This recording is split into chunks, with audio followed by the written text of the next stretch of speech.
Hello, Scorpio, Sun, Moon, Rising, and Venus signs. Kamusta kayo? Sana ba nasa mabuti kayong kalagayan? Welcome back po sa Star Tarot. Kung bago kayo dito, welcome din kayo. Thank you for your support. I truly appreciate it. God bless you all, Scorpio. Maraming salamat sa mga likes and subscribes po ninyo, pati na rin sa mga comments po. Maraming thank you.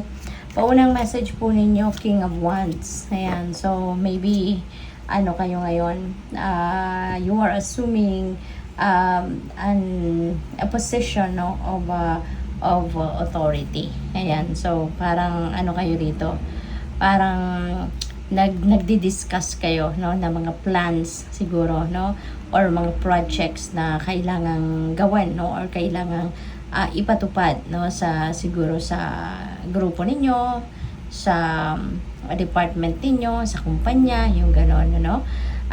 Pwede rin na ang iba sa inyo rito will be promoted, no, to a leadership role kung hindi pa kayo nandoon sa sitwasyon na yon. And you are very influential, no, Scorpio. You're very influential in different ways. Yan ang napipick up ko rito for some of you. So, good luck po. We have 9 of Swords. Ayan, so merong iniisip, malalim yung iniisip ninyo. So, parang inuumaga na kayo kakaisip na parang wala kayong tulog dito.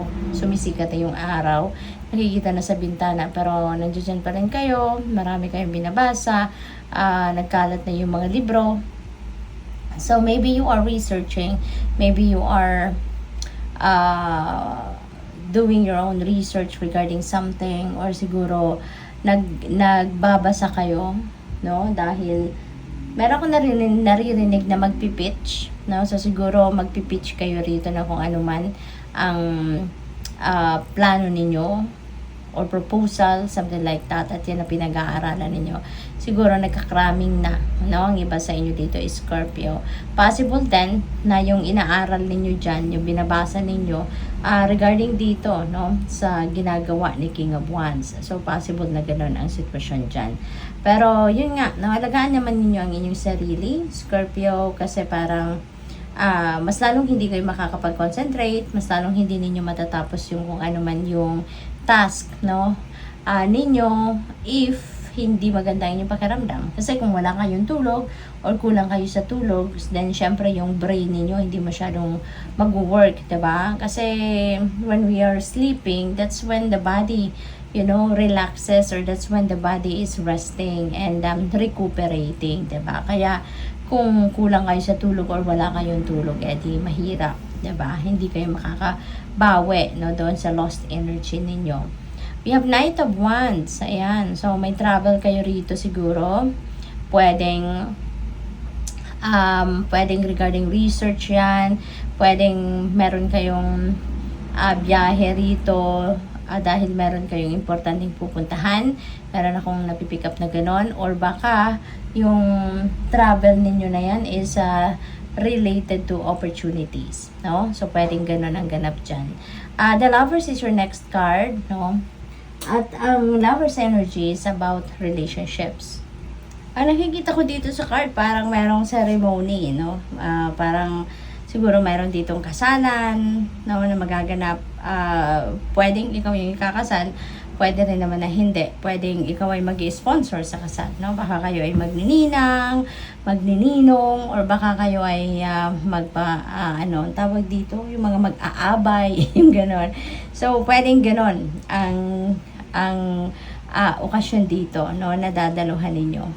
Pwede rin ang iba sa inyo rito, maybe entering a new love and romantic relationship.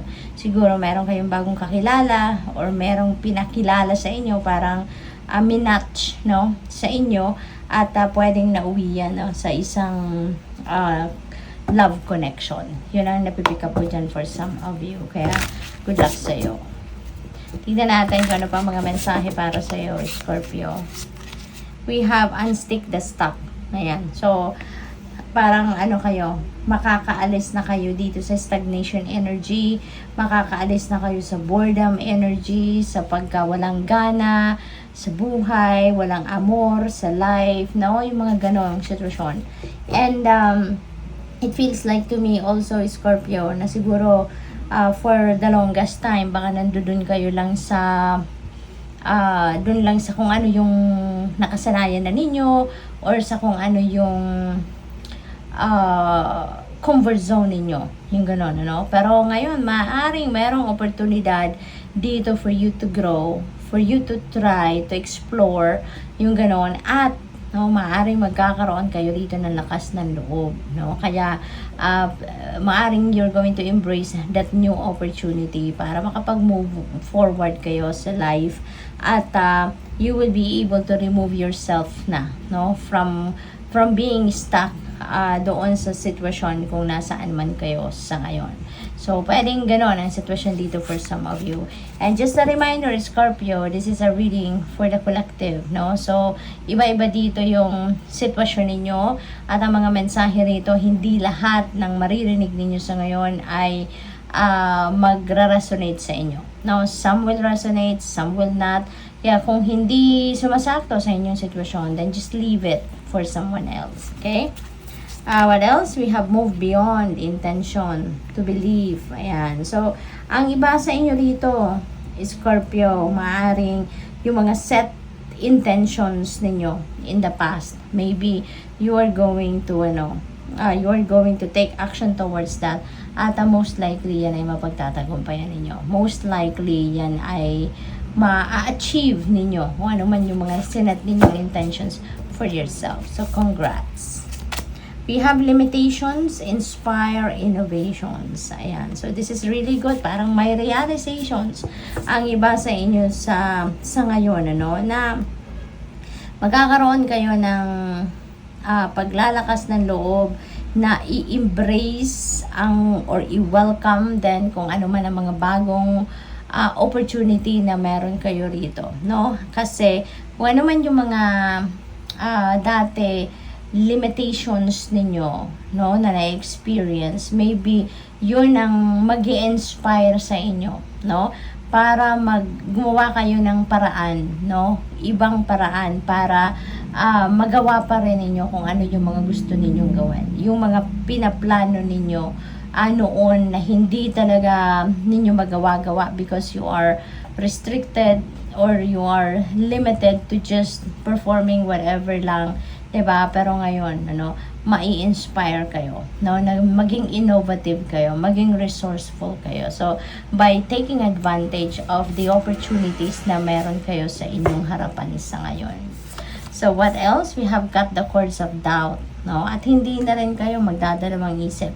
Hindi na rin kayo magpo-procrastinate. But instead, you are going to cut the cords, no, between you and whatever that is negative energy, negative feelings and emotions na nararanasan ninyo, no? So ngayon, wala nang patumpik-tumpik pa, wala nang pamaya-maya na, no? You are going to take advantage of whatever opportunity there is. Good luck sa iyo. Thank you for watching. Love and light. Namaste.